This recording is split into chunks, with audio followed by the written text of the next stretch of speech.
Reading with your kids. Hola, ni hao, konnichiwa, assalamu alaikum, shalom, mahaba, moni muli wanji, namaste, jambo, bienvenidos. Hi, my name is Jedley, and this is the Reading with Your Kids podcast. We are coming to you from the beautiful neighborhood of Reedville in the southwest corner of Boston, Massachusetts. We are so delighted and so very honored that you are joining us in our mission to help families grow closer through reading. Please be sure to subscribe to the show, the iHeartRadio app, on Amazon Music, Apple Podcasts, Spotify, Stitcher Radio, wherever you find your podcast. And if you can, please let your neighbors and your friends and family know about the podcast. Our guest today is Stephanie Hansen. She is here to celebrate History Unboxed. Before we invite Stephanie into the studio, we want to let you know that this episode of the Reading with Your Kids podcast is brought to you by Riley and Milo, written by Cassie Diadio. Processing death with a child is not an easy task. In fact, many people find it overwhelming and don't even know how to start a conversation with young kids. Using books as a method of explaining loss and grief is an effective tool for complex conversations. Riley and Milo leads young readers through the stages of grief, such as denial, anger, bargaining, sadness, and acceptance. As the puppy Riley is processing the death of her best friend Milo, she explains her feelings and the impact of Milo's death on her life. This book was created to help normalize the emotions and experiences of young readers who are coping with grief and loss. Riley and Milo is available for purchase on Amazon, Barnes & Noble, Walmart, and Books A Million. It should be on your family library. Riley and Milo, written by Cassie Diadio. This episode of the podcast is also brought to you by one of our favorite certified great reads, The Adventures of Augie Otter, It's Okay to Be You, written by Paul DiPietro. When Augie Otter realizes that the other sea creatures might see him as a bit different, he starts to worry. The very things he loves to do the best, collect and categorize shells, spin round and round to feel a sense of calm, these seem to be the reason the other children don't like him. As Augie journeys through an undersea world, his mother teaches him that we are all special, that we are all unique, and that it's okay to be you. This is a book for anyone who has ever felt judged because they are different. Follow sweet Augie through the beautifully illustrated pages to see how everyone does things differently. Discover that our differences are what make us who we are, and that it's okay to be you. It's Okay to Be You by Paul DiPietro of Reading with Your Kids certified great read. Join us right now from the beautiful state of Virginia. Our guest is here today to celebrate history and celebrate making history fun. Please welcome to the show the driving force behind History Unboxed, Stephanie Hansen. Hey, Stephanie, how are you? I'm good. How are you? I'm wonderful. I was just sharing with Stephanie that I really, especially as I get older, I really love history and exploring history. And I really love the fact that we're still discovering things about history. When I was growing up, I think one of the things that was annoying, there were two things annoying about learning about history. One is that it was presented in an incredibly boring way. Sit down and learn these facts and then come back and spit them out. Absolutely. The second thing was that the history teachers always thought like they knew everything. And we're discovering that, no, probably not. There's probably still a lot to learn. Yeah, that's absolutely true. And actually, in general, in grade school, I did not enjoy history. I became a history major in college, kind of kicking and screaming. Even though I pursued history as a hobby, I never thought that studying it could be fun until I had a teacher who chose books that were really engaging and taught history through telling stories. And it made me see that history wasn't just rote memorization and dry facts and unchanging. He was giving a fresh perspective on history. And so that's definitely a huge driving force for me, is getting people to see, that it's a constantly changing field and that it is exciting to learn about. And there are so many fascinating elements. Isn't it so weird that here you are, and I think I had a similar experience with it was either a high school or college teacher, but what changed our perception of history is that somebody started presenting it through story. And it's like, the word story is in history. Why doesn't everybody get this? Yeah, absolutely. It's so crazy. I want to dive into everything, but I'm really curious. What's your favorite part of history, or time in history? Oh my gosh. People ask us what our favorite topics are that we've studied, and it's like choosing a favorite child. Mm-hmm. And I think rather than choosing a single time period, my favorite thing about history is discovering the stories that should be Hollywood movies and nobody has ever heard of them. For example, in the ancient times, at the same time that you have ancient Greece, there were these people in what's now Russia called the Scythians. And the Greeks were terrified of them. They inspired stories of the centaurs and the Amazons. And they were just this really incredible horse people. And nobody's ever heard of them, but they're completely fascinating. Yeah. Isn't that weird? We study history. It's like, okay, we're going to study ancient Greece. And there was nothing else going on in the world at that time. and then we went to Rome, and that was it. And the Greeks disappeared, and we just talking about Rome. I don't know. It's weird. One of the things that we really try to do in our writing is connect to what was happening around the world at the same time. So when we cover a historical topic, we'll mention the other big things that are going on in the world. For example, at the same time that Shakespeare was writing, the ships were arriving in Jamestown, Virginia, and the play The Tempest is actually partially inspired by a ship that was on its way to Jamestown and got blown off course. But we never think about Shakespeare in the context of American history because we feel like those are two different time periods. They're not? In fact, they were the same. Yep. Shakespeare was writing at the time that Europeans were arriving in the Americas. I'm speechless because I never put that together. Yeah, it's these kinds of things are really mind blowing. Or like there were still woolly mammoths when the pyramids were being built. I mean, there are endless facts like this. This is another fun topic to do a deep dive on. Yeah, and then there's you mentioned Russia. There's a whole of Asia that we really don't think about here in the West that much, which is to our detriment because there was a lot going on.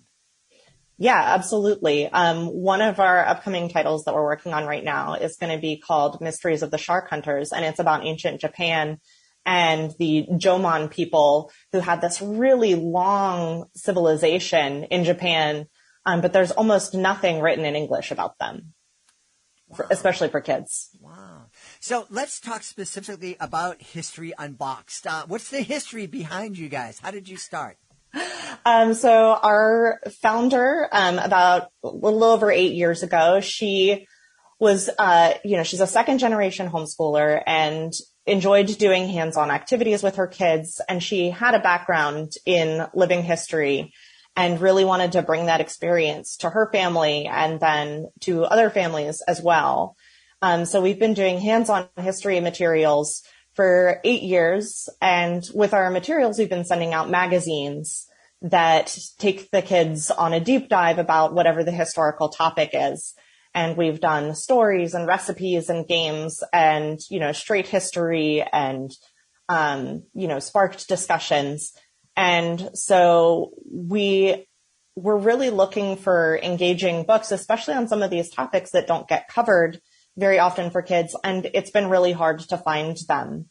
And, we always include book recommendations in our boxes for families that want to continue learning.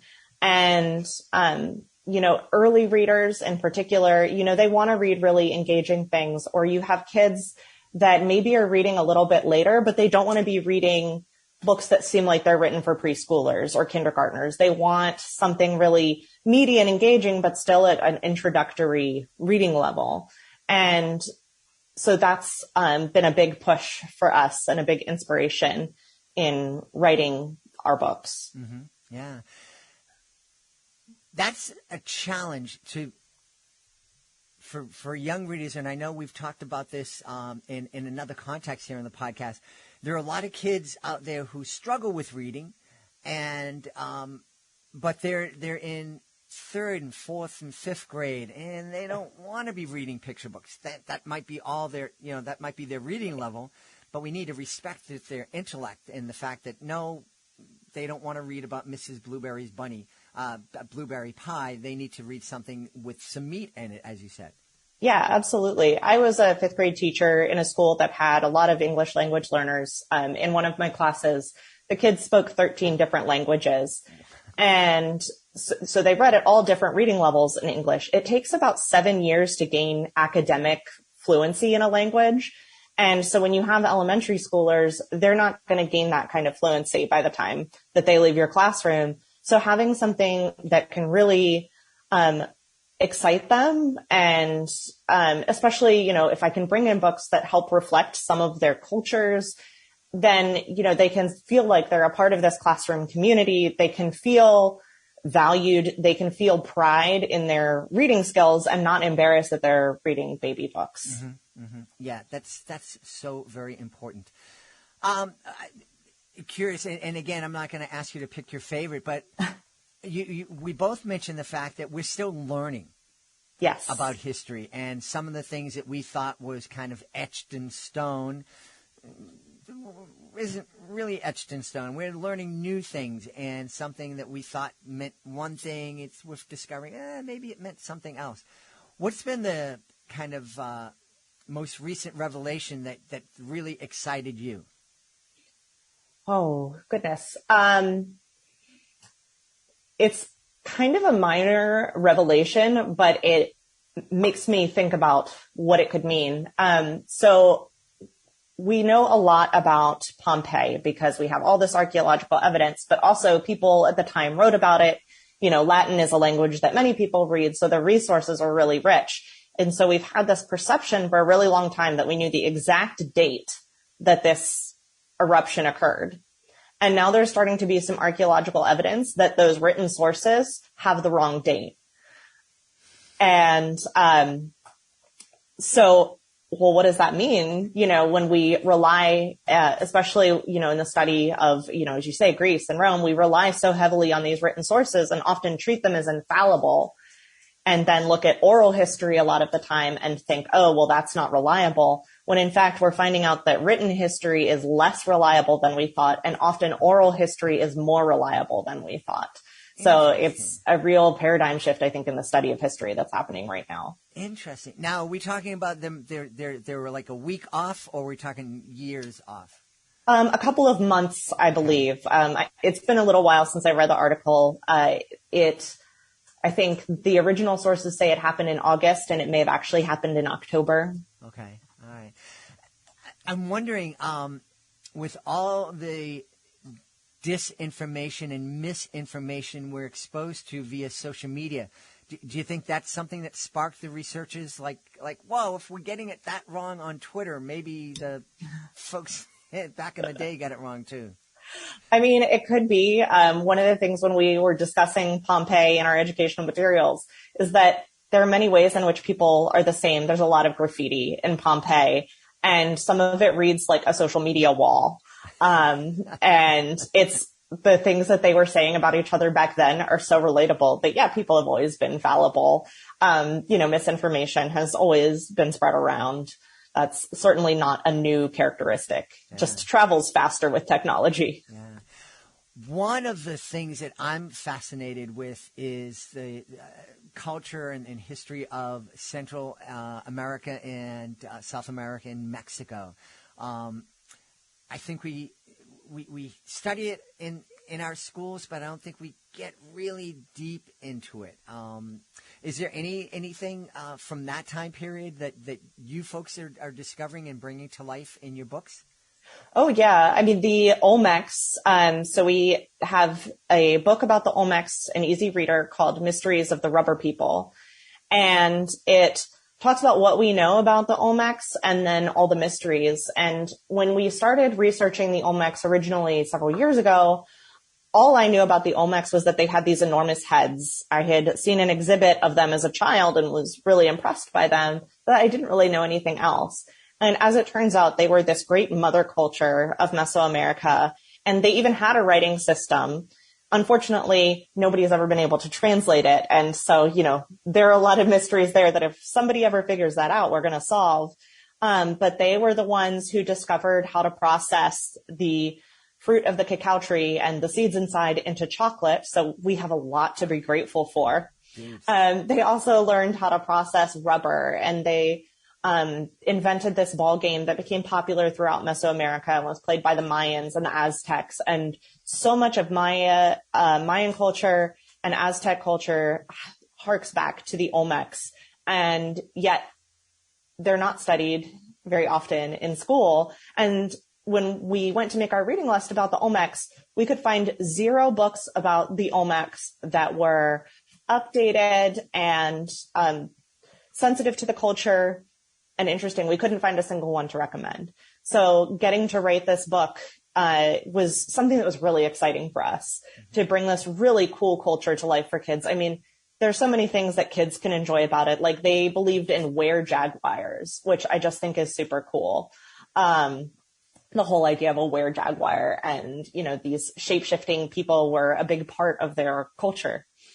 That's fascinating. That whole area in the Amazon, I know that we always think of the Amazon. It's people just haven't been able to live there because it's such, the jungle's dense and this couldn't possibly have agriculture. And now we're discovering that I think there might have been some really big cities and civilizations there that we just are discovering now. Yeah, it's super exciting. I mean, technology like LiDAR is something that we actually discuss in one of the boxes, and how we're able to find things out that we've never been able to find out before. And there's some sort of citizen history that can be done analyzing LiDAR images for National Geographic, I believe, which is a really cool way to get kids involved in history, is, to let them help analyze these images by looking closely. It's, again, making history a living subject and not something in a dry old textbook. So you mentioned citizen history. So there's a way that we can sit down with our kids and get them involved in the search for new discoveries. Yeah. Can you talk a little bit about that? I don't have the exact link offhand. I would have to send it to you, but I think it's through National Geographic has these images for people to analyze and go through. Wow. Again, what a great way to to make history come alive. Yeah, absolutely. Yeah. And that's our goal, is to bring history to life for kids. That's our slogan. Yeah.